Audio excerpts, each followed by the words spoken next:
Hi, my name is Ken. And my name is Jason.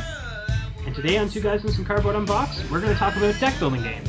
Who does it right, who does it wrong, and how does it all fit together? We're also going to go through miniature war games and their relationship to board games.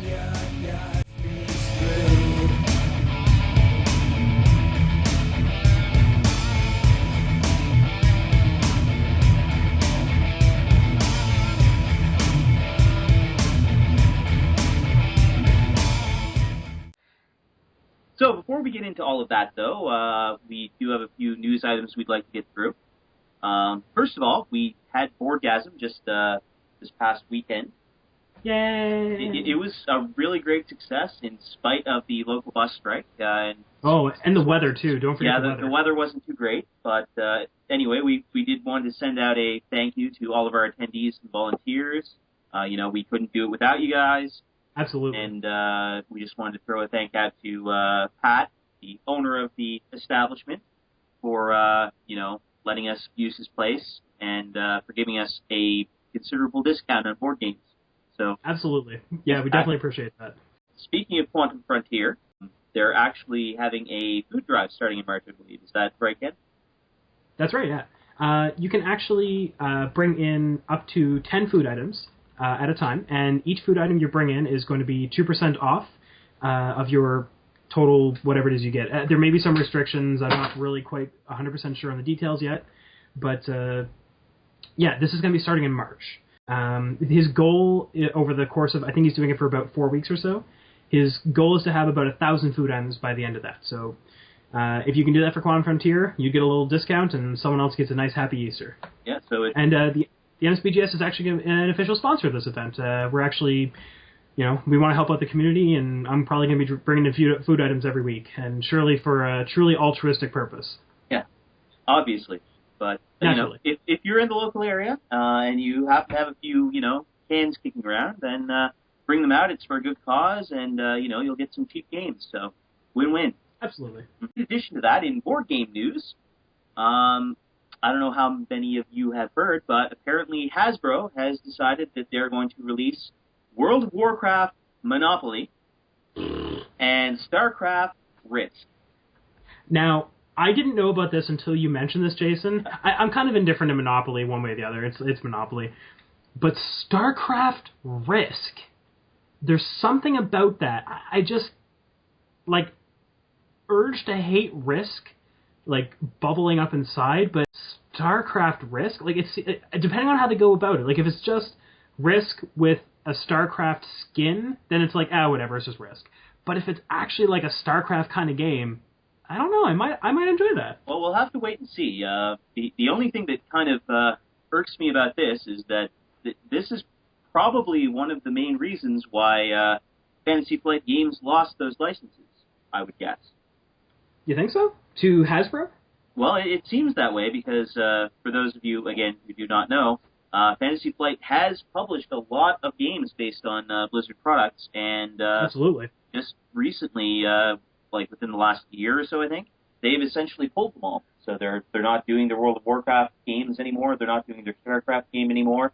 And I was always kind of wondering why, and it looks like they've gone with a different company, which is kind of sad to me. It's kind of strange that Blizzard would actually go to Hasbro / Wizards of the Coast / wherever. It is actually going to be the Hasbro name that's going to be on these, right?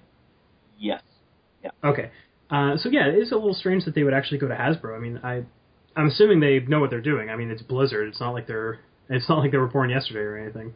Well, but anyway, we'll keep an eye on those, and we'll have to see how that turns out. Yeah, I'd like to know how this goes down. So yeah, we'll definitely keep an update on that. Moving on to other news, though.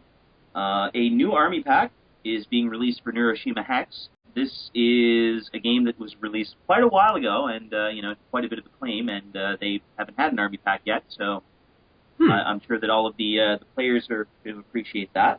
Second printing of Mage Knight, the board game, is coming in April.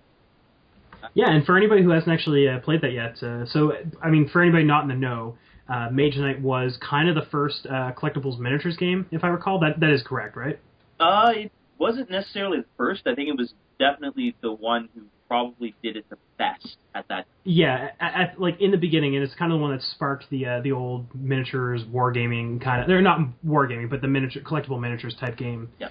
sort of style. But they kind of faded out of existence, and HeroClix and other similar games kind of overtook them.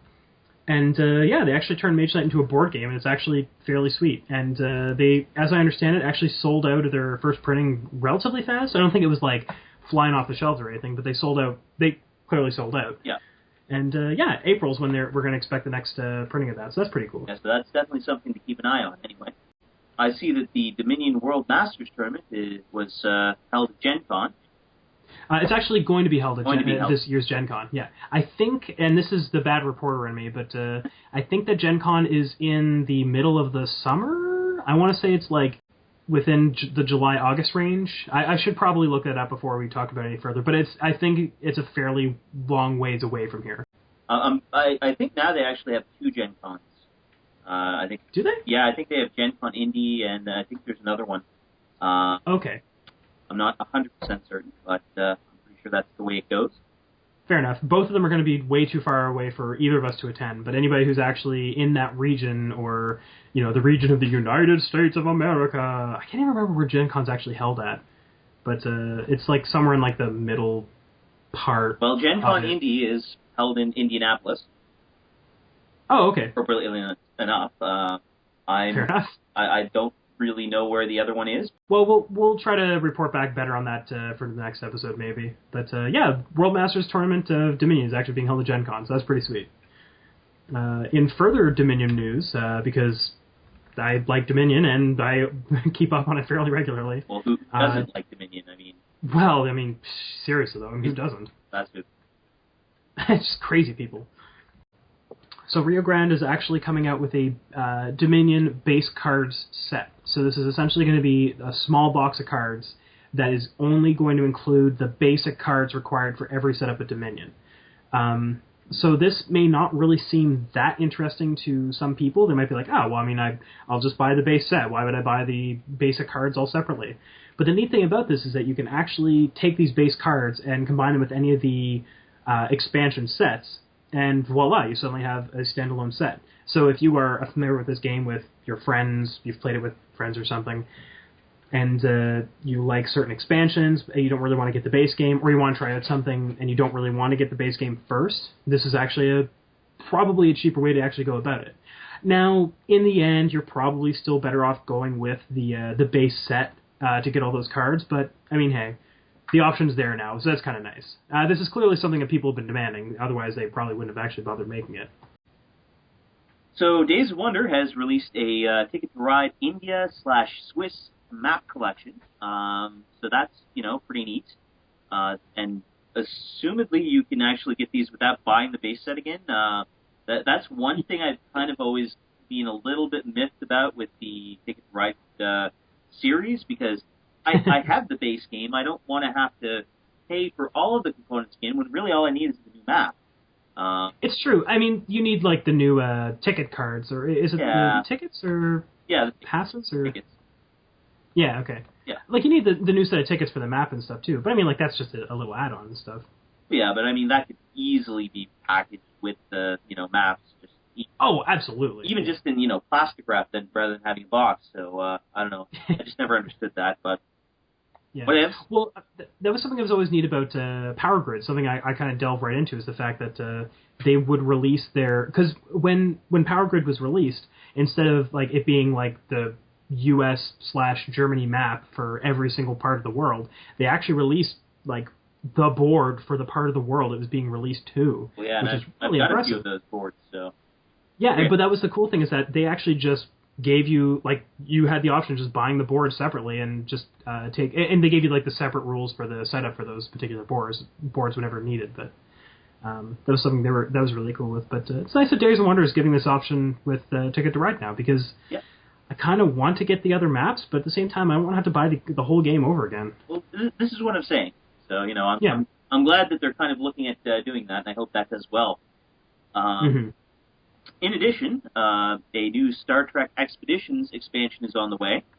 That should be kind of neat. Yeah, I'm not sure exactly what's included in it. The only thing that I saw listed was, I think, 3 new crew members or something like that. But I'm going to assume that there's a little bit more meat to it than that. One would hope more than just 3 miniatures. But we'll see. That's probably exciting to people who have the base game. One thing about Star Trek Expeditions, a little birdie told me, and this is just something I kind of was hearing through. I was hearing the game's actually not doing that well. I can't really say one way or the other my opinion on it because honestly I still haven't played it. I would like to play it. I mean, it seems like it'd be an interesting game at least. Yeah, it does. I don't know. It's one of those things. It just seems like it doesn't really have a whole lot of replayability to me.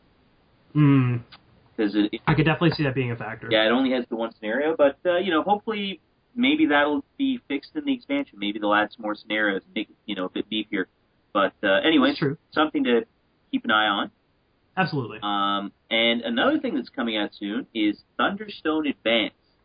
So for all you Thunderstone fans out there, I'm sure you already know about this, but basically, I'm a fan of Thunderstone. I didn't hear about this until you brought it up to me tonight, so that's pretty bad on my part, but I'm sure other people are a little bit more into it. Yeah, well, I'm the one who obsessively checks 14 Geeks, so, don't...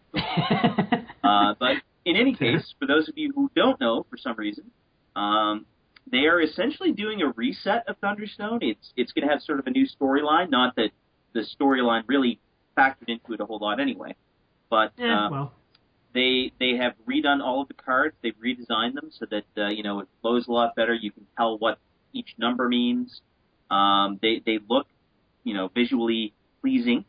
And as far as I can tell, the basic Thunderstone cards are still compatible with it.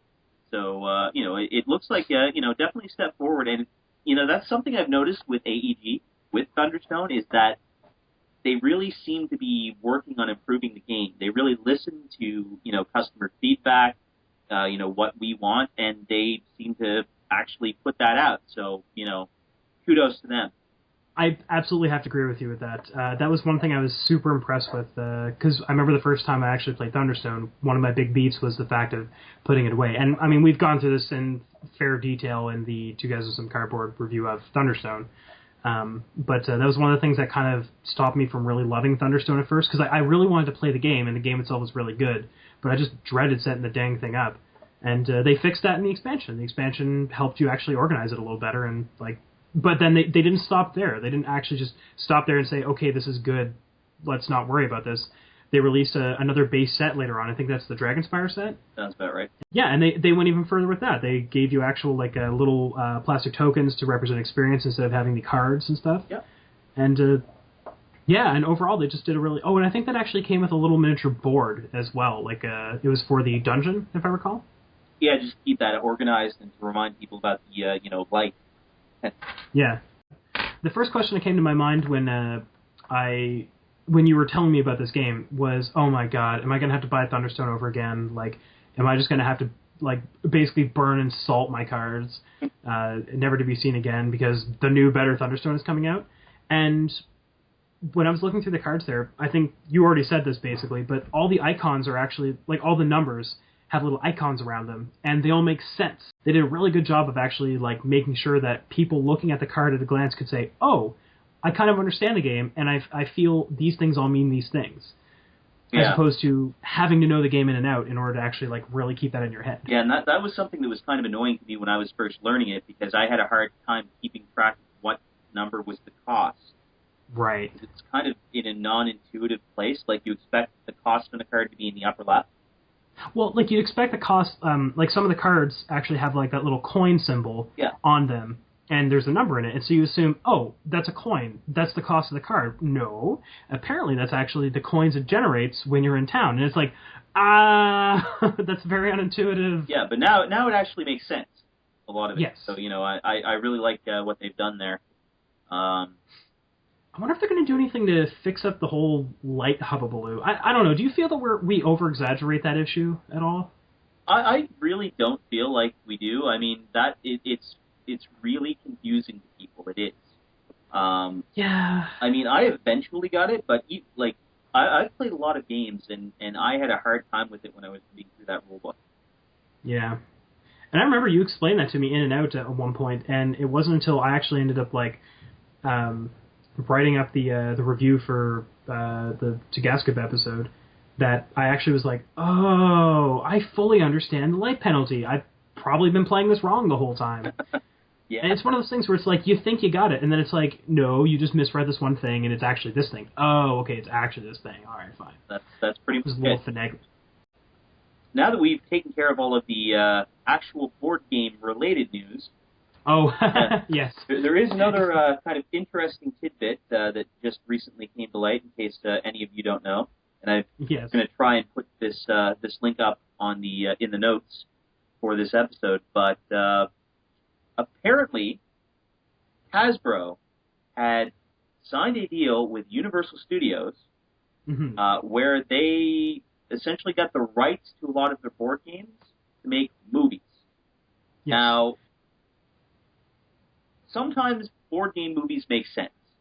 Like, one of the properties they actually had was Clue. And a Clue movie, there actually already was one, and, it wasn't too bad. It was actually, I have to admit, the Clue movie is actually very fun. I really enjoy that movie. All the alternate endings and stuff, like, it's a riot. It's really fun.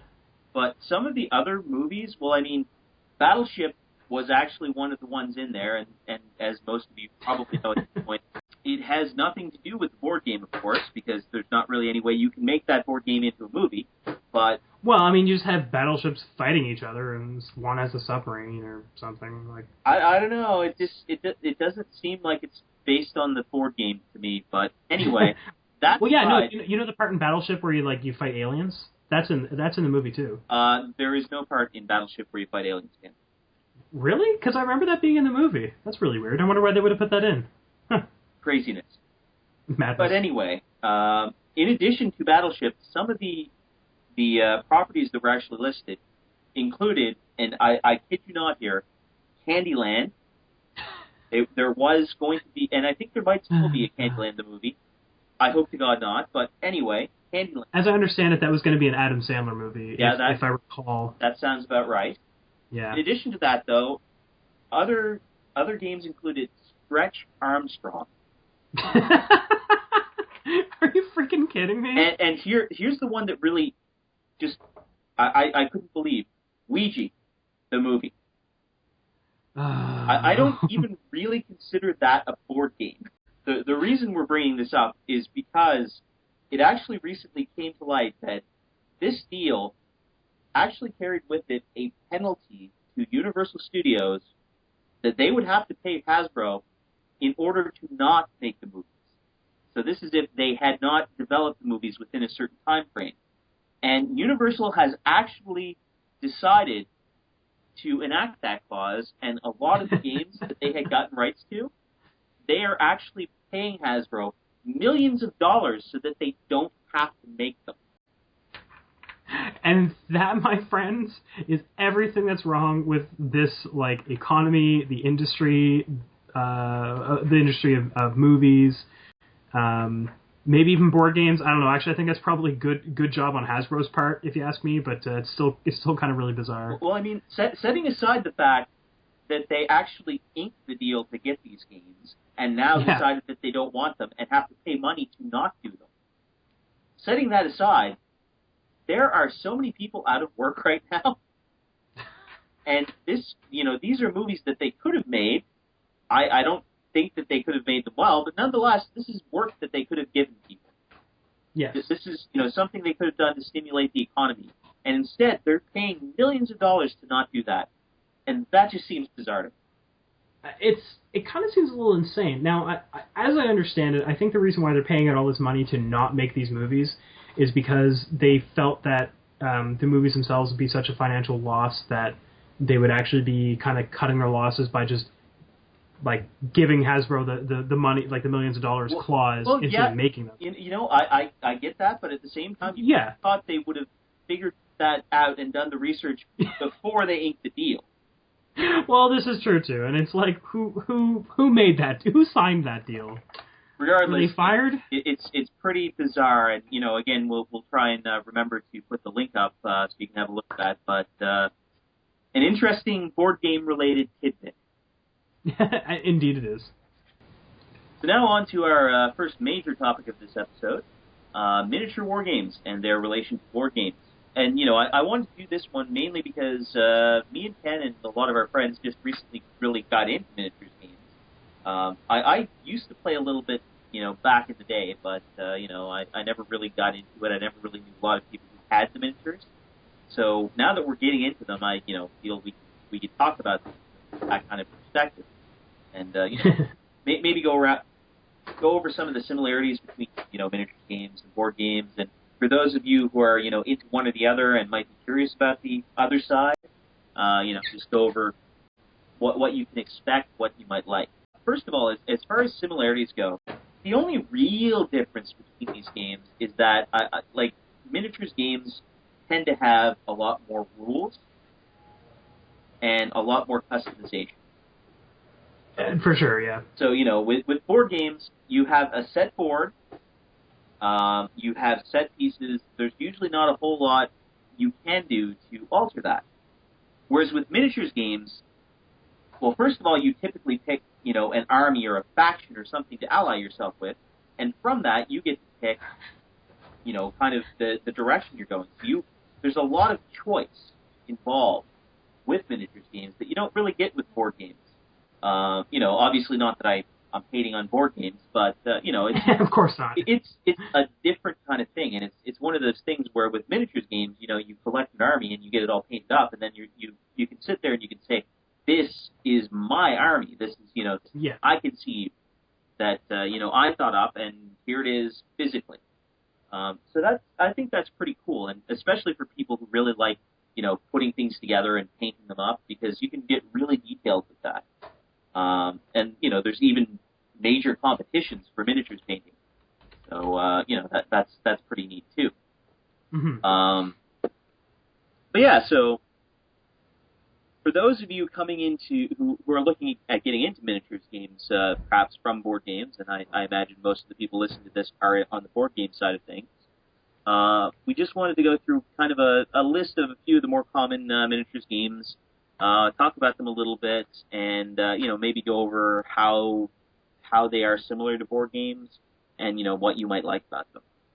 The miniatures game that we're getting into ourselves right now is Warhammer, and I mean, if you're in this hobby and you haven't heard of Warhammer, what rock are you living under? I mean, even if you don't play it, you have to have at least heard of Warhammer. If you haven't, I'm going to go through it. Warhammer has a long-standing tradition of being a multi-faction miniature wargaming system, basically, and it comes in two flavors. It comes in fantasy and science fiction. Our group essentially has gone through Warhammer Fantasy, or just Warhammer, actually. Is when someone's referring to just Warhammer, they mean Warhammer Fantasy. The two games themselves are really similar, but yet at the same time actually very different in the way they play.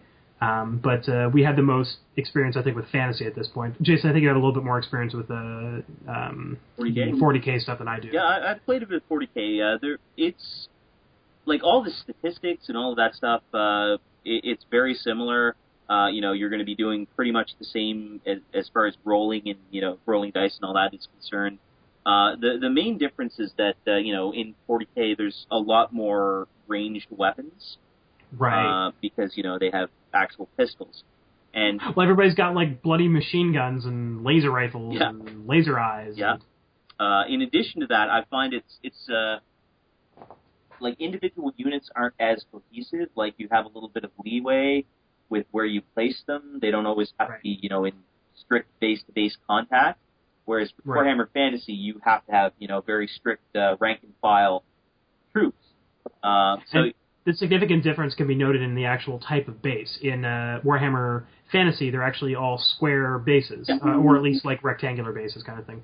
Whereas in 40K, they're all round bases. And the round bases essentially are just kind of telling you it doesn't really matter where it is per se. Yeah. Whereas the square bases mean they have to be lined up, and this is the grid you have to work with, is these squares. And I mean, there's pros and cons to sort of both aspects, but it's one of those things. If you're really into sci-fi, you're going to go with 40K anyway, and if you're really into fantasy, you're going to go with Warhammer. Absolutely. It's different strokes for different folks. It just depends on your flavors and your taste.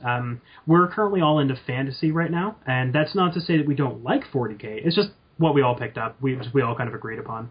And it's unfortunately, the one criticism I really have with Warhammer is their stuff is expensive. It is very expensive. Now, prohibitively so, like to the point that most of the other games we're going to be mentioning, you can probably drop about maybe $100 to $200 and get pretty much the biggest army that you can field. With Warhammer, if you spend $100 to $200, you might be able to field an army. Maybe. Yeah, and armies are rated in points. Like the general average, I guess, of games nowadays is like 2,000 to 3,000 points. $200 will probably net you about a 1,000 to 2,000 point army, and that's being really liberal. Yeah, that's if you get some good deals.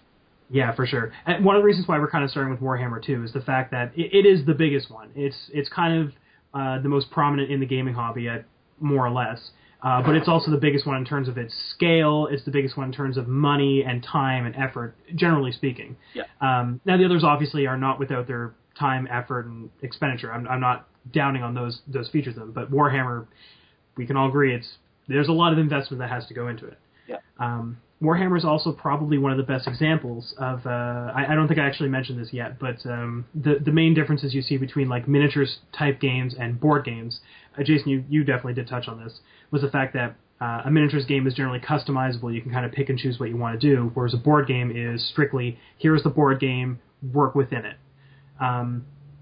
Warhammer in particular is actually probably the best and prime example of this idea of this customizability in the game as opposed to just it being a game, because with Warhammer there's like so many different factions. Like you'd be kind of hard pressed not to find a faction that you kind of think is interesting or fun. I'm currently playing Wood Elves in Warhammer. I say playing as though I actually had a game yet, but I've still just been painting up all my stuff. With Wood Elves, the thing that drew me to it is the whole, there's these forest spirits going on. But that's not the only army in the game that actually drew me. There's other factions like the Lizard Folk, which I think are really cool. They have this Aztec sort of theme. There's the Demons, which I think would be really fun to paint, and they kind of remind me of Lovecraftian horrors. And you might know this, but I kind of like Lovecraftian horror a little bit. I've been known to enjoy it on occasion. Well, but the cool thing about this game is that you have so many choices, you'd be hard-pressed not to find something that you don't like. I definitely agree with your assessment, though, Jason. It's expensive. It's not cheap to get into this kind of thing. Now, one of the points that our friend Alex often makes to us, and he's actually the kind of the drug pusher, so to speak, with this game right now. He's kind of been the driving force to get everybody to play the damn thing. But one of his points is that, like, if you drop like $200 on an army, you will have $200 worth of things to assemble and paint and put on your shelf and such. And often that's a very overwhelming task. The easiest way to go about it, he usually finds, is like save some money up, spend $20 to $40 on like a unit of things, like whatever comes in a box, assemble those, paint those, be happy with those, and then buy the next box. And that, for the most part, has not worked out for me whatsoever because I've just spent a whole bunch of money on things, and instead of following his advice, I did the exact opposite. And it's taken me for bloody well ever to actually put everything together. Well, that's a common problem with me too, and it doesn't help fast that the faction I chose was the Skaven. For those of you unaware, the Skaven are sort of these evil rat things. They are well known for sort of using this warp stone, so sort of a radioactive magical stone, and it mutates them, and it powers all of their war machines and things. But the main thing about them is there's a lot of them. Like typically you're going to be fielding, units of like 20 plus guys, and you're going to be fielding quite a few of those. So I'm going to have to buy a lot of stuff. Absolutely. There's no two things about it. But I mean, just getting back to the point that Kenny made about the choices with Warhammer, even within the individual factions, there is quite a bit of choice on how you play that faction.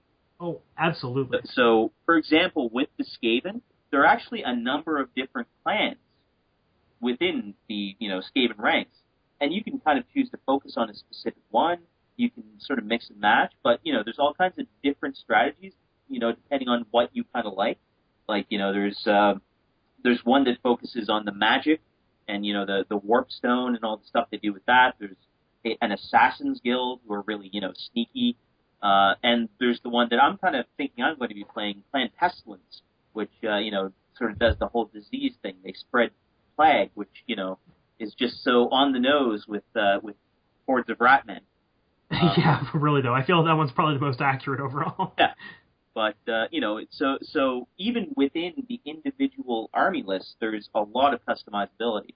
And so, that's one of the reasons I think why Warhammer has done so well, is just because there's really something for everyone in there. Absolutely. And again, like I've been saying, you'd be hard-pressed to find, if you actually are interested in playing the game, you really would be hard-pressed to find a faction that didn't catch your interest out of every single one of them. There is so many of them. And there's a lot of things that, you might go into it thinking, looking for a specific kind of group of units or a specific kind of faction, or theme, rather. I think that's the word I'm looking for. But you may end up walking out of it going, wow, this really cool theme really caught me, and I wouldn't have actually expected it, but it's something that really interests me. But yeah, Warhammer. So that's pretty much Warhammer in a nutshell. Super customizable. You really have to know some people to actually be able to play it. That's one thing I should note as well. If you don't know a few people, it's going to be kind of a big money sink, and then you're going to be like, oh, I have all these cool minis, which is not necessarily a bad thing, because they're going to look awesome after you paint them all up. And you're going to be able to say, hey, these are my miniatures, I did this. But if you don't know anybody to play it with, then it kind of is a little frustrating from that perspective. And then they become just really, really expensive plastic display pieces. Yeah, for sure. One of the funny things, though, actually, this is something I feel that is worth mentioning as well. All of the people in our group seem to have kind of joined Warhammer for different reasons. So Alex, the one I mentioned before, he actually joined Warhammer because, he used to play it when he was younger, and he just wanted to kind of get back into it because he had some money flowing again. I got into it because I was actually, I kind of have a little bit of an artsy-fartsy sort of side to myself. And one of the main reasons why I wanted to join this was actually for all the ideas I had for making converted miniatures. So, not using necessarily the actual units that come in the box, but taking those units and, mixing them with other pieces and stuff to make, more interesting and, more different sort of pieces. Also, the idea of molding with green putty and stuff, that's something that I've been really intrigued with as well. Our friend Chappell, though, one of the reasons why he got into it, of all the reasons he could have, he got into it because he wanted to make terrain. And, I mean, Warhammer, if you ever see it, has some, if it's done well, it has some very intricate terrain. And, man, Jason, have you seen the tower that he's putting up? He's really good at this stuff. I actually haven't seen a lot of this stuff yet. I haven't been over to this place in a while. But, I know he's got some big, lofty plans, so I look forward to it. But, yeah, this is the thing. It's everybody kind of gets into it for a different reason. And, personally, if I never get to play a game of it, I'd still be happy with it because I really love painting these miniatures, and I have a lot of fun doing that. I mean, I guess I probably could have found a cheaper hobby to do so with. But I really enjoy it for the most part. Yeah, that's pretty much Warhammer in a nutshell, I think. Yeah. Moving on from Warhammer, though, we spent a lot of time on that because that's kind of what we're getting into, and that's one of the big ones. But we did want to mention a few other ones very briefly as well. So first of all, there's the sort of the clicks genre. It's kind of one of those things that comes and goes. I mean, it was really, really big for a while there, and they had all kinds of different clicks. It's kind of receded right now, but, I imagine... I do feel it's actually making a bit of a resurgence lately. I don't have any numbers or any facts to back it up or anything, but it was definitely dead for a little while. There's no doubt about that. Yeah. I mean, obviously, people still play it. I mean, just because a game isn't producing any more miniatures doesn't mean people can't play with it. But the clicks... phenomena, I think, is kind of raising up again. I know that there are now Lord of the Rings clicks. This is one thing I'm actually going to get into. There's actually a whole bunch of different genres of clicks now. Lord of the Rings clicks, which are essentially would make a miniatures battle game out of the Lord of the Rings. There is Star Trek clicks, essentially like the warships and such from Star Trek. You can battle out with each other, which I'm pretty sure are the ones that are used in Star Trek Expeditions, if I recall. Sounds better. Yeah, I think so. I'm pretty sure Expeditions is made by WizKids, if I recall. I think so. I'm not 100% on that, but... Yeah, okay. On top of that, though, there's also other interesting genres. There's, horror clicks. This is actually one I really enjoyed as well. Surprisingly, I actually enjoy horror games. Who would have thunk? But I collected quite a bit of horror clicks as well. I mean, the one I've obviously been skirting around and leaving to the last is Hero Clicks, which is probably the one you already know about if you've ever heard of the clicks genre before, because it's the most prevalent one. I think Hero Clicks is making a resurgence. One of the things is I've been out on the outskirts of this game for quite some time. Alex is actually a little bit more into it than I am. I believe that Hero Clicks itself is making a resurgence, and there's all these other types of clicks that are coming out as well. No, I haven't. There's more clicks games out there under the clicks theme, clicks genre of games that I haven't mentioned. I honestly don't have the time to write down all the different types of clicks games, but there's a few other ones out there as well. So yeah, we should explain what the clicks genre is. I can do that, I guess, if you want, Jay. Well, you know a lot more about it than I do, I suppose. Fair enough. So the clicks genre is based on collectible miniatures that you get in booster packs, or randomized, or in blister packs, so you can see them, and is basically defined by the fact that the base on a click miniature actually has a spinning base, and essentially all of the statistics and powers are all based around this spinning base, which actually makes a little clicking noise whenever you turn it. And your powers and stats are based on whatever numbers and colors or icons or whatever, depending on the type of game, are actually showing at the time.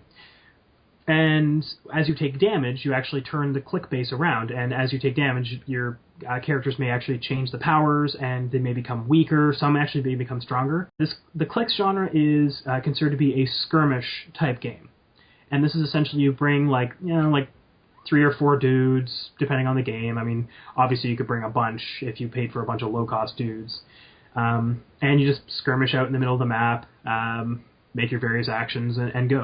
These games are generally customizable in that you would bring a whole bunch of clicks to the table with you, and kind of choose which ones you're going to duke out with your opponent kind of at the table. You wouldn't really necessarily choose, say, an army list like you would with Warhammer in advance. And clicks are always pre-painted, pre-assembled. You take them out of the box and they're ready to go. Yeah, the other thing to note with HeroClix and all the clicks games, and it's an important distinction, is that these are skirmish level games.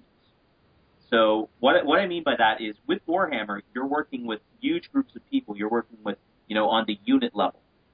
Whereas with HeroClix and all the clicks, and most of the other games really on the market right now, you're working at, the individual level. So instead of choosing entire units of people, you're choosing individual, characters that you're going to be fielding. So it's more of a group of people as opposed to a huge, overarching army. So there's quite a distinction there. And another good thing about skirmish games, too, is that they tend to be a lot cheaper. Yes, that's putting it very lightly. Because especially with clicks games and a lot of the other games that we're going to mention that are, pre-assembled and pre-painted, because these are factory-made, it's a lot easier to produce, and so you can get them for usually 5 or 6 of them in for, $10, $15.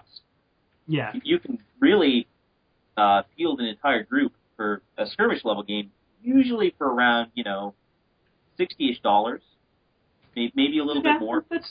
That's fair. I mean, it depends on how picky you are with your stuff. I mean, you could spend as much money as you want on it, I suppose, but I think $50-$60 would get you probably more than enough dudes to field.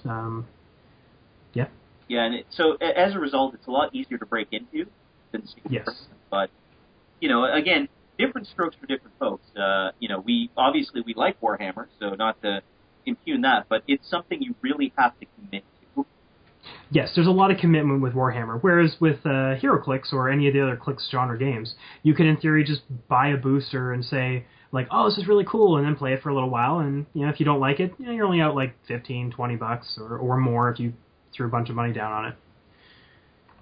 But it's fairly simple too. Rules for this usually are fairly easy to come by. It's a couple pages basically, as opposed to with Warhammer, there's actually a manual that you have to learn. So it's one of those things where it's really on the more casual side of this whole miniatures gaming sort of perspective. Yeah. A game that I feel kind of almost kind of cuts the difference between these two is... well, actually, along the same line with Horror Clicks, actually, I might as well just get this out of the way, is there's this game called Monster Apocalypse, which is one that me and Alex, actually, another person I've mentioned several times already, have gotten into this a little while back, and we had a lot of fun with it, and it kind of fell to the wayside with us. But this is essentially a game where you're playing like kaiju-style monsters, like Godzilla monsters, and like giant robots, and the map is full of like little tiny buildings and stuff, and you actually have techniques to throw opposing monsters through buildings and make power attacks to like chuck them across the side of the map and stuff. And it's really, really fun. But it's, again, another game that it's based on random draws and such, and it's really like, it's kind of interesting because it kind of has that faction sort of style that Warhammer does. And like the Clicks games kind of have a faction sort of thing too, but it's not really like an integral component. If you don't have a full faction of dudes, you're not really at too much of a loss. You'd be at a benefit if you had them. But with Monster Apocalypse, you're at a kind of a big detriment if you don't have the proper faction. So it's still one of those, you get random draws, they're all pre-painted and assembled and ready to go right out of the box, but it's also not a very high commitment, kind of like with the Clicks games. However, one of the problems I think that most people had with Monster Apocalypse, and unfortunately it's a game that's kind of dying, is the fact that you do actually have to spend definitely more money to start off the game with than you would with the Clicks games. There's actually a bunch of dice involved as well. You kind of need a starter box for it to kind of get yourself going. So it's kind of more on the board game side of things than say the other miniatures games we're going to talk about. Another interesting component is the fact that they actually do have a full starter box now, and it's actually done a kind of more in a board game sort of style there. I haven't picked it up myself, but from what I've seen of it, it seems kind of like a board game set where it kind of comes with everything you need to start off with, and then you can jump off from there. And then, of course, there's various other games as well. Jason, did you want to talk about Malifaux? Yeah, this is actually a game that kind of, caught my ear recently. It's something that's been getting more popular in our area, and in general, actually. And it's actually a really cool game. I just recently decided to go into it whole hog, and I encourage you to have a look at it too. But I mean, it's kind of a mishmash of like steampunk, gothic, fantasy, a little bit of Lovecraftian horror in there. So it's got a lot of aspects to it, and in addition to that, I think the mechanics they have for it are really cool. They actually don't use dice; they use cards. So it's a deck of cards that's essentially equivalent to a standard deck of cards. And the really neat thing about that is you actually have a hand of cards. So there's a resource management aspect. Like you can flip cards from the deck to randomly determine what happens. But if you don't like the result, you can actually use cards from your hand to alter that. So you actually have resources there. You're not just sort of tied to the results of the dice. And they actually kind of play off of this too. Like individual models will have things called triggers, where if you draw certain cards during a check, you can actually trigger these extra effects based on what suits and what numbers come up. So it's a really neat game. This is again a skirmish level game, so you can get into it for pretty cheap. I think I probably spent around $60 or $70, and I have that's for a full crew, so that's something where I can field pretty much the biggest group of people that you can. So that's another one you can look at if you're kind of interested in sort of the horror, steampunk, gothic type of thing. But it's pretty neat. There's a couple of other games we wanted to mention though, so I'll just leave it there for you to look up. But you should definitely check it out. It has quite an interesting backstory. And just before we go with this one, this is another one you actually have to kind of paint and assemble with as well, right? You do, yeah. Although again, does it have a random booster component to it, or is it actually all like you select your units and pick them? You do actually select your units, but again, this is a skirmish level game, so it's okay. It's one of those things where each individual model only costs about some of them are like $8, and you can usually get groups of 3 of the little minion guys for about $15. So it's pretty easy to get into. Yeah, definitely a little bit more of a commitment than, say, like the skirmish games, like the Click games or the Monster Apocalypse game, but still not near the commitment level of Warhammer, and probably still the same in rules as well. Yeah. Along the same lines, there's War Machine, and for those who are not familiar, War Machine is another skirmish level sort of game where you actually do a lot of painting and assembling of your miniatures again as well. But in this game here, you're essentially using, I believe it's like an alternate history, and you're using sort of like steam-powered mecha, essentially. Well, it's actually, I'm pretty sure it's a whole new world. It's not just alternate history. But oh, I thought it was an alternate history game. Maybe I was thinking of that with never mind, don't worry about me. It's all good. But yeah, it's essentially you're using these sort of steampunk-esque mechs. Yeah. And they kind of form the core of your army, although, you also have usually a warcaster. This is the guy who, is your general. He sort of controls the mechs and all of that stuff. And you have, individual units of, smaller guys too. So I guess this one's kind of somewhere between a skirmish and a, full army game, because it's got a little bit of both mixed in there. But there's some really cool models there. For anybody who likes mech games, you should definitely check this out. And, the steampunk aspect is really neat. And in addition to that, there's actually an undead army, essentially. Crits. Huh. So, they're called bone jacks, I think, in that case. And, yeah, they're sort of undead bone mechs. So you got a little bit of everything in there. Neat. But yeah, there's a lot of really neat stuff with that too. I haven't really played it yet. I've heard really good things though, and like I said, the minis are pretty amazing on that. So for sure, if you were maybe into BattleTech and that sort of stuff, or the MechWarrior computer games, have a look. And if I recall, War Machine is made by Privateer Press, yep. And I'm fairly certain that Monster Apocalypse is actually also made by Privateer Press. That wouldn't surprise me. Yep. Malifaux, if I recall, is made by, I want to say it's called Weird Games. Yep. Weird Miniatures was the original company. They originally just made the miniatures, actually, which is kind of an interesting story. And then they decided, hey, this is there's a lot of cool stuff here. We should make a backstory and make a game. So they did. So that's always fun. Yeah. And the last one I think we want to touch on in this topic is just one that I kind of feel fits kind of nicely in all of these little groups here, is Dust Tactics. And this is put on by Fantasy Flight Games. And I don't know if it's actually built this way, but for all intents and purposes, it's essentially a living miniatures game. And what I mean by that is, instead of collecting random booster packs of like random miniatures to play this skirmish type game, you actually choose boxes that are pre-selected units. So you want to go out and you want to get the this particular army's booster pack of this specific kind of units. You can get that, and it's available. I think this is actually what I was thinking about when I was saying War Machine was an alternate history. I believe Dust Tactics is actually an alternate history of World War II and onward. Yeah, that is correct, yeah. Yeah. So there's an interesting sort of story going on here with anybody who's like kind of like an alternate history kind of buff. If those people exist, I don't know if they do. But this is actually really cool.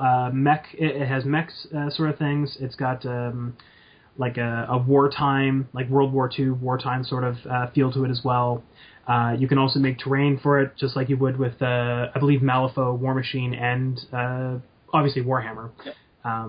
All generally encourage you to make your own terrain and such. And the neat thing about Dust Tactics is, again, it's essentially a living miniatures game. So you always know what's going to be accessible to the market, and it's fairly limited in that regard. And I guess there's an argument that there's less customizability in that sense, but from what I've seen of this game, it's actually a lot of fun, and it's really interesting. And most people work with what they get fairly well.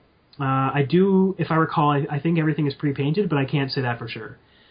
They may actually not be pre-painted. That's kind of escaping me. But yeah, that's kind of miniatures games in a nutshell.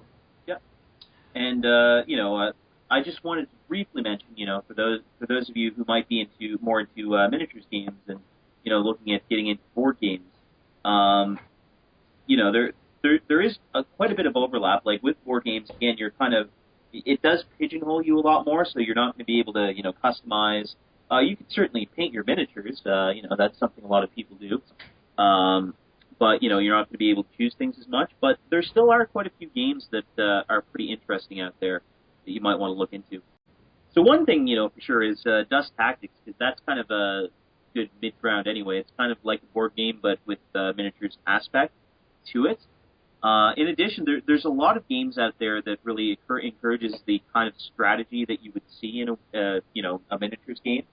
So I know they're kind of defunct at this point, but you could check out the World of Warcraft board game, which is an epic scale game with all kinds of combat and stuff. The StarCraft board game, that's a really good one.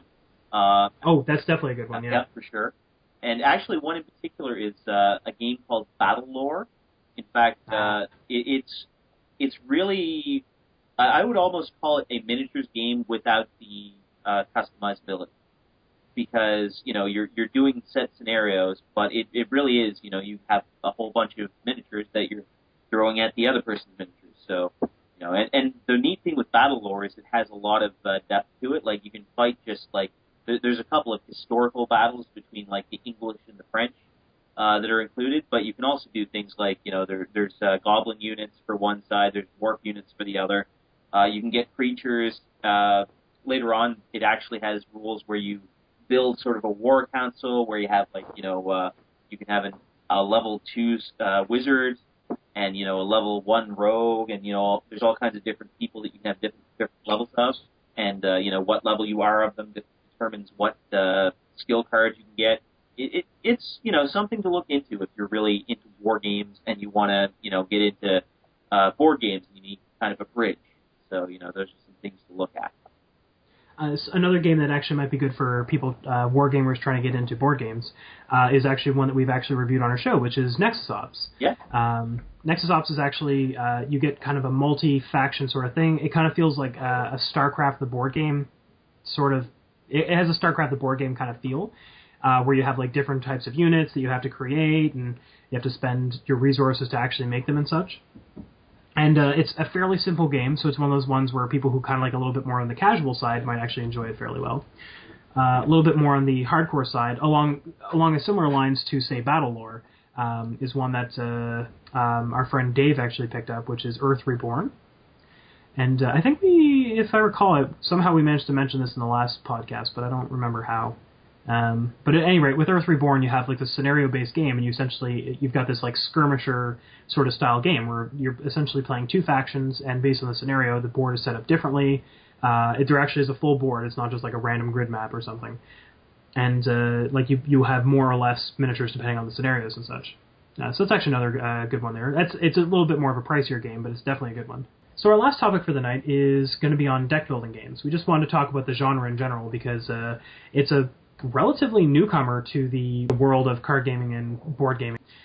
And we sort of wanted to kind of give a rundown of what we feel is really good in this hobby of the deck building games and what kind of falls flat for us. And this, I mean, obviously we're giving our opinions on this thing, so we're not the be-all, end-all opinion. And if you disagree with us, well, I mean, that's too bad. We would like to hear your opinions.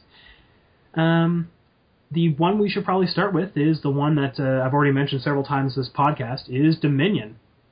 Dominion started it all. Jason, actually, you introduced Dominion to me.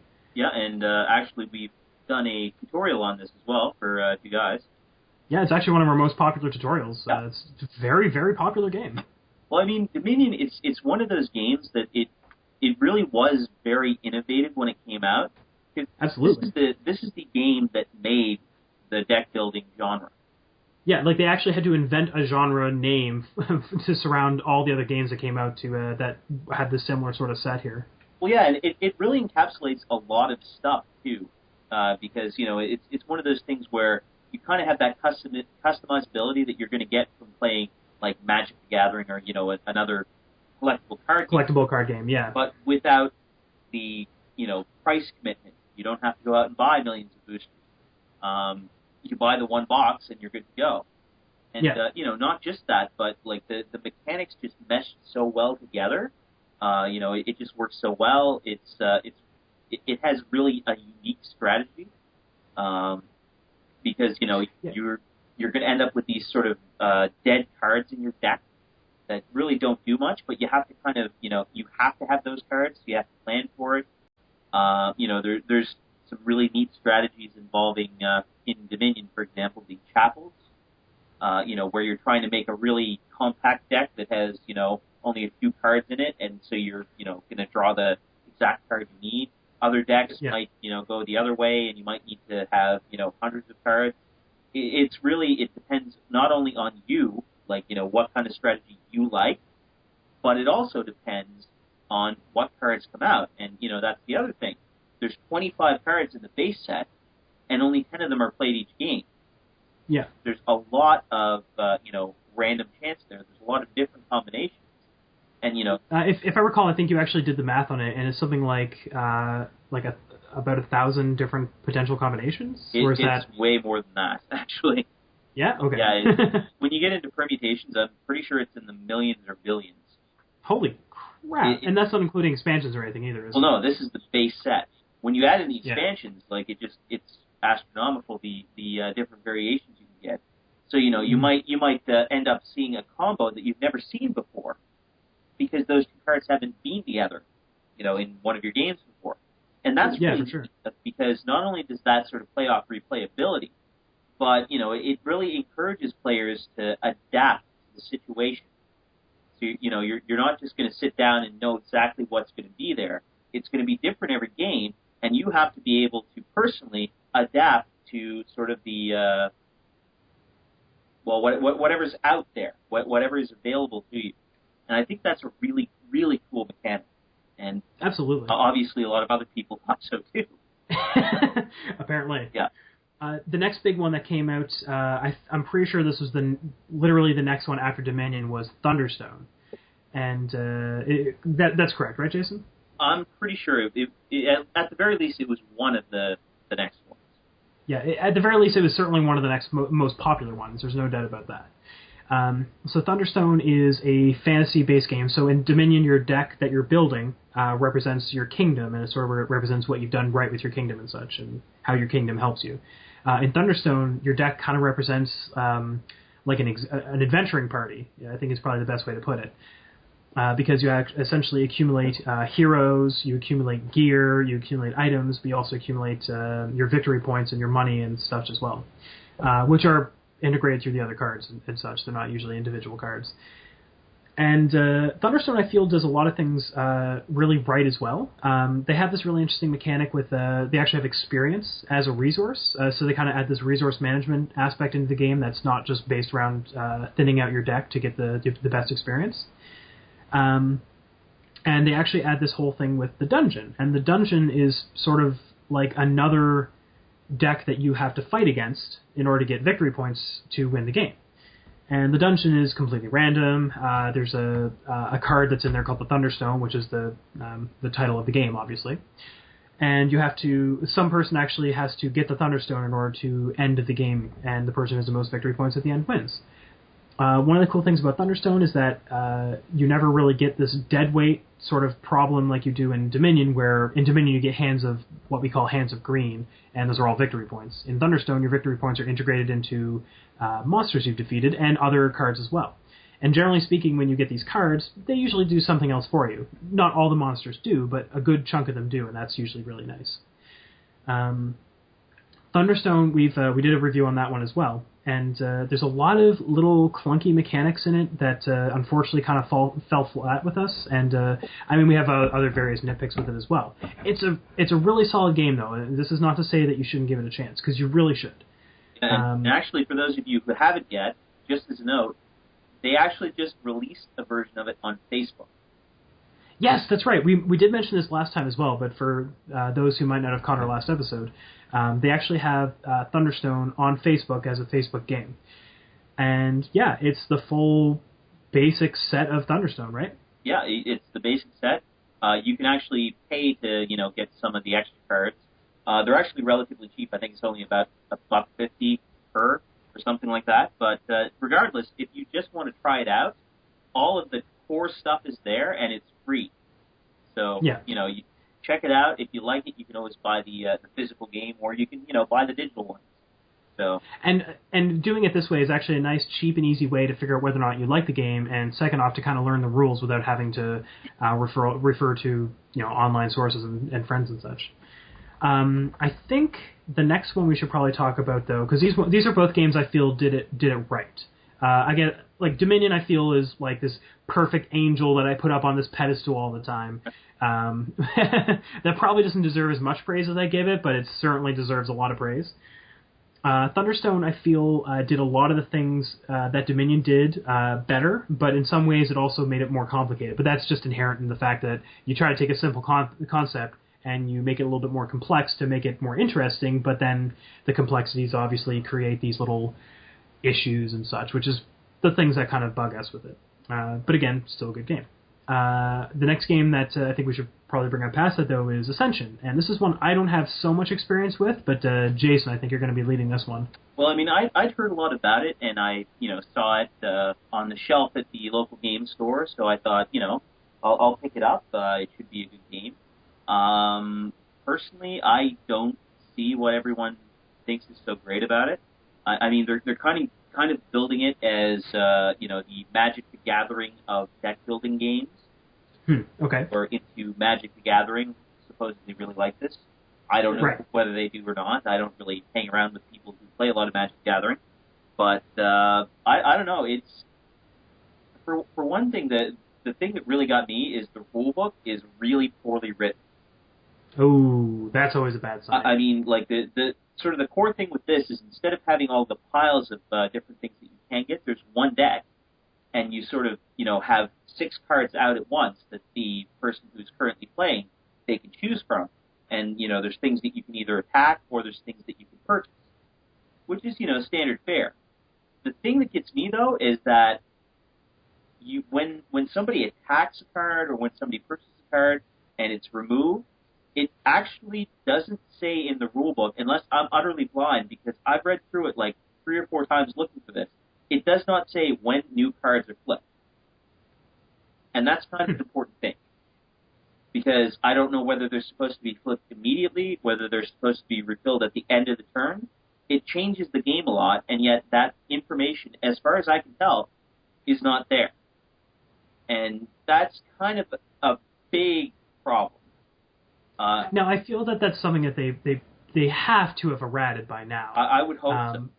Yeah, and I would assume newer printings would probably include that as well. But, I mean, for you to pick up that game and try to understand this game without having it in there, I agree. That's very important information. That kind of changes how you would actually play out your turn. Yeah, and the other thing that really got me, and this is the one that kind of annoys me more, is that there is virtually no chance for you to affect anything that goes on in another player's turn. I mean, to sort of, give a caveat to that, I mean, I do realize in Dominion and, Thunderstone, you don't typically attack other players. You can, usually on your own turn, but, you can at least affect things, whereas in Ascension, I just found that, after my turn was over, I might as well just go outside and take a break, because by the time I got back, like, whatever was on the board would be entirely different, so there was no point in me just sitting there and trying to, plan for things. There's no way to do that until it comes up, your turn, and you know what's actually going to be out.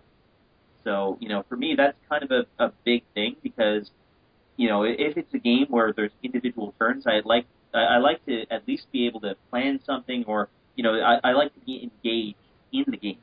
And Ascension just doesn't seem to have that. Mm-hmm. So, a game that I've actually just played recently, which is one of the reasons why I brought up this topic, is actually the Star Trek deck building game. And this is a deck building game that's centered around the Next Generation set of Star Trek. So I'm actually a fairly big Next Generation fan of Star Trek. That's kind of where my love of Trek kind of came from. So this deck building game actually was really cool for me. It's like, oh, Next Generation, Star Trek, deck building, that's great. I'm going to go with this. So in getting this game, I guess I was kind of expecting something along the lines of, say, like Dominion or the other similar deck building games, because I had not played Ascension at this point, so I was not used to this idea where you had a deck of cards that sort of gave you a random splay of different things rather than having specific piles that were chosen at the beginning of each game. Now, with Star Trek, you get this space deck, which essentially gives you a giant pile or a bunch of different options as far as cards on the table there. And you can also explore the galaxy by going into this other deck, which essentially is attacks and by other ships and random events and missions and stuff that you might go on that kind of mirror things that happen in the actual Next Gen series. And while I feel this game was actually fairly interesting, because they actually sort of did away with the whole purchasing mechanic in this interesting way, which I'm not going to go into too much detail with this, I found that this is another game that actually the rules were rather difficult to understand. Specifically, one of the things, like on the very first round, one of us went to explore the universe in this space deck, and we're like, "Woo, what's going to happen?" And the first thing we flip up is this one type of card called War, and War means that all the players are actually fighting each other with their starships. And in reading in the rules, like how you set up for the war isn't necessarily all that complicated. The problem we had though is it wasn't clear if we were all supposed to attack each other individually, like I attack you, or if we were supposed to attack everybody at once. Like I fire on like full spread, I attack all of the other opposing ships. And it was really hard to wrap our heads around that, and we just sort of eventually decided on, well, I guess it's probably this way. And we chose the you attack everyone at once as opposed to singling out specific ships. But I don't even know if that's the right rules or not. The other thing that kind of bugged me with it was that in the actual space deck, so you get this spread of 9 cards, and there's always 9 cards available. It is very specific on that. But the cards you can choose from are really, it's kind of like mishmashy, so you can get characters, which are specific characters from the show, and you can get like maneuvers and other sort of things like that to kind of buff up your ship. But it's to kind of make like a theme. You have like all the different Star Trek races all sort of blended together in this same deck. Like there's not really a differentiation between like the Federation and Klingons and all this sort of thing. Like they have different icons for each one of them, noting like this is from a different faction, basically. But there's no penalty to having a bunch of different factions. Like you could have cards from any old faction, and it just kind of felt like a weird mishmash game as opposed to like a true deck building game. And you were building a deck. I should admit you are building a deck here. So the game just feels like a big mishmash as opposed to getting a real concise deck building strategy. And that's one of the things that I feel Dominion does incredibly well, is you can actually you can look at the board, you know exactly what's available to you, you can see how many cards are available at any given time, you have a general idea of what your opponents are going for, and you can make a really good strategy based on that. And I just feel like with this game, there's not really any way you can really do that, which is kind of one of the big selling points for these deck building games. Thunderstone as well, like you can make a pretty good strategy based on what's actually available to you. You also know the kinds of monsters that you'll be fighting as well, so you know if like this will be useful this time, this will be useful this time. But yeah, like this mishmash kind of set, I wasn't really too big a fan of it. I enjoyed it, and I feel with some tweaking it could actually be really good. Jason, from what I understand of Ascension, it also does this mishmashy sort of set. Like you don't have the individual stacks of available cards. You have like a deck that a bunch of random cards are sort of drawn from. Well, no, and that's another thing too. Like with Ascension, and I imagine with Star Trek, it's kind of set up so that there are these individual groups, and they all work really well together, but actually trying to get them all in your deck isn't going to happen because, typically the really powerful cards of a specific faction, there's only like 1 or 2 of them, and if they happen to come up on someone else's turn who really wants them, they're going to take them. So you're going to get them.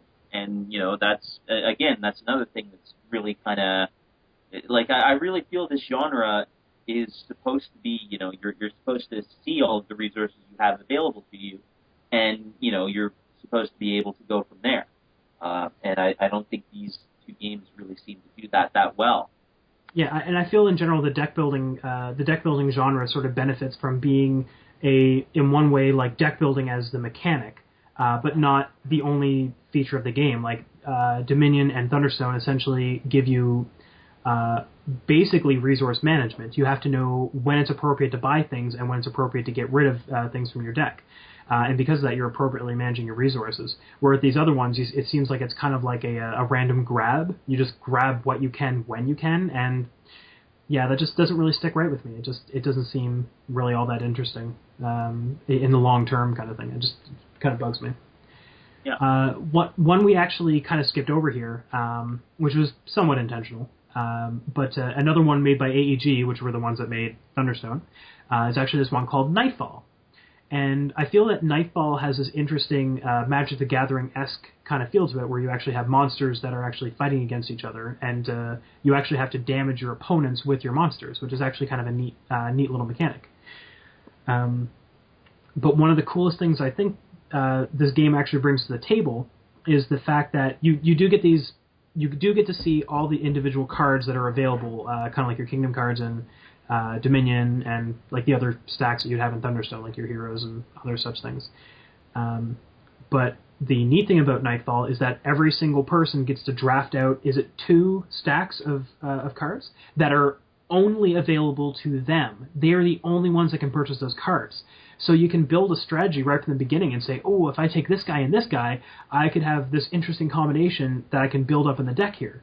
And I feel that it actually has done it really evolved that sort of part of the deck building mechanics, because you have this resource management thing going on, but then you have each player has an exclusive resource that only they have access to, and I think that's a brilliant mechanic to add to this game. Yeah, it was definitely the right direction to go. They actually have a number of really cool ideas with Nightfall. I mean, in addition to that, for one thing, when you wound an opponent, they actually have to take wound cards into their deck. So again, this is the whole, useless cards in your deck thing, but in this case, it's actually wounding them.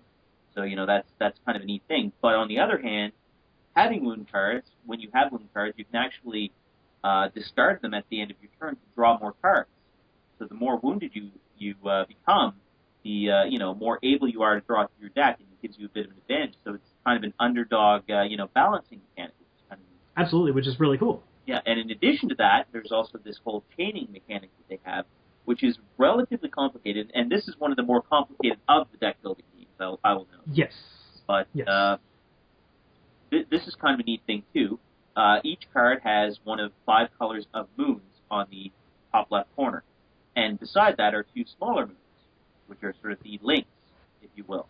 So when you play a, say, white moon, and it might have, like a red moon and a blue moon next to it, that means that you can then chain a red or blue moon card onto that.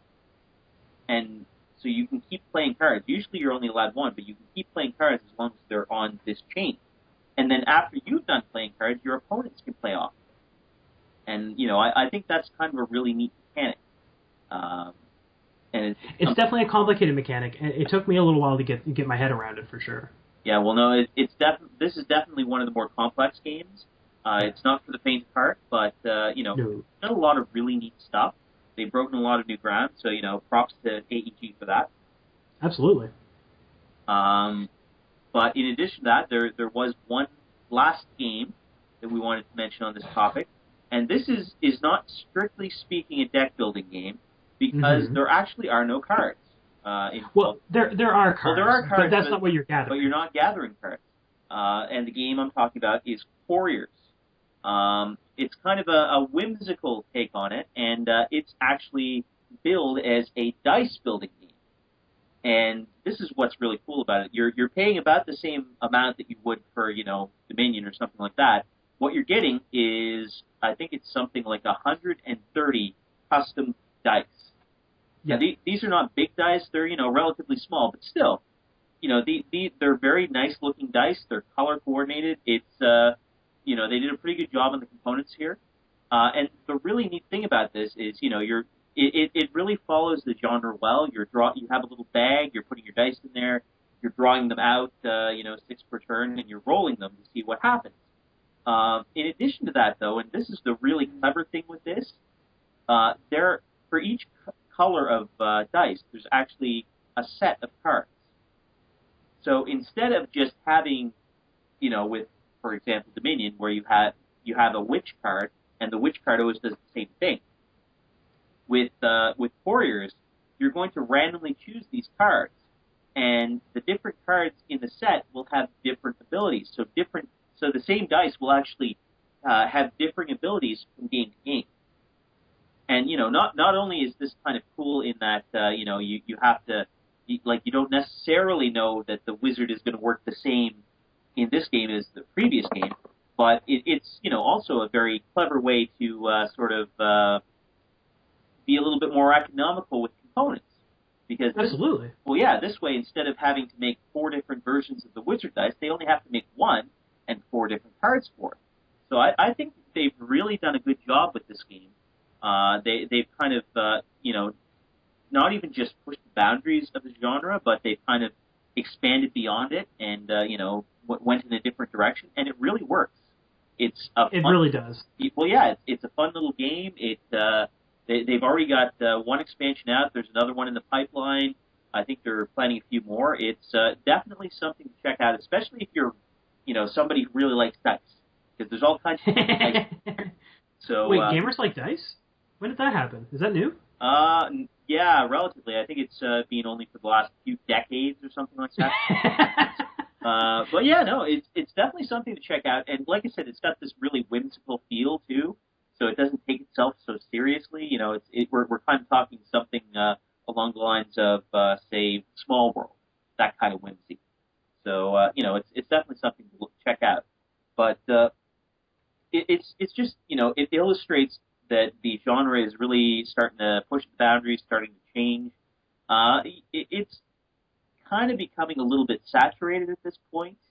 Yeah. But at the same time, there's a lot of cool stuff being done, and as long as you kind of, do your research before you buy games, which unfortunately me and Ken haven't in the past little while. In some cases, yeah. Yeah. But as long as you do your research before you buy the games and make sure that they're actually decent games, it's a lot of these games are pretty cool and have actually come up with new ways of doing the deck building genre. And okay, so just quickly, because we're really coming up on time here, but what would you say is a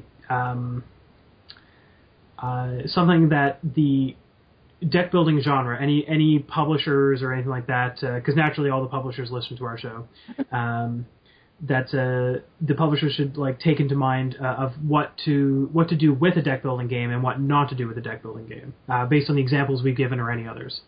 Well, I mean, I think the really big thing is that the core of this is that you're supposed to be able to, sort of formulate a strategy. So yeah. I think the biggest failing with the games that we don't like in this genre, and, correct me if I'm wrong, but it's that you're not really given that opportunity. They're kind of, displaying cards randomly, and not just that, but all the cards, they're all mixed together. You don't really have any chance of putting together a nice tight compact faction deck, and I think that's the thing you want to avoid. Is for sure. You want to stay away from a design where the players are not going to get to customize things, because really that's what this is. It's a deck building game. It's not grab whatever card happens to be out and hope it works with your other cards game, which is Ascension and Star Trek really seem to have done. So that's my thoughts on that. What do you think, Ken? I think I more or less agree with you. I feel that, just to reiterate your points, I feel that the deck building game is at its strongest when the options the player has are available and obvious and allow the players to formulate their strategies, but also that the options that are available to them are a notable and easy to account for resource. That you can look at the amount of dice available in the case of Warriors, the amount of cards available in the case of Dominion or Thunderstone, and you can say, "Ooh, I have to get that card before someone else gets it." And I feel that as long as the deck building genre continues to go on and cards are sort of billed as a resource rather than just a random cool one-off thing, that I think that it can stay fairly strong. One of my biggest beefs, I think, is with the games that we're that we have the issue with is, again, this like random mechanic, as you already said.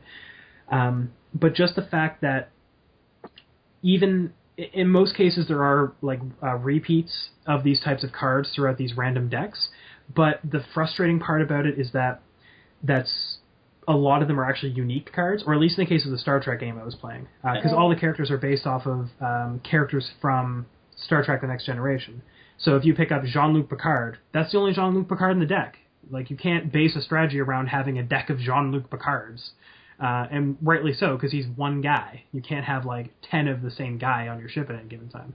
Yeah, and which is a limitation in the theme, I think, but yeah, in any game, like, yeah. It's exactly the same with Ascension.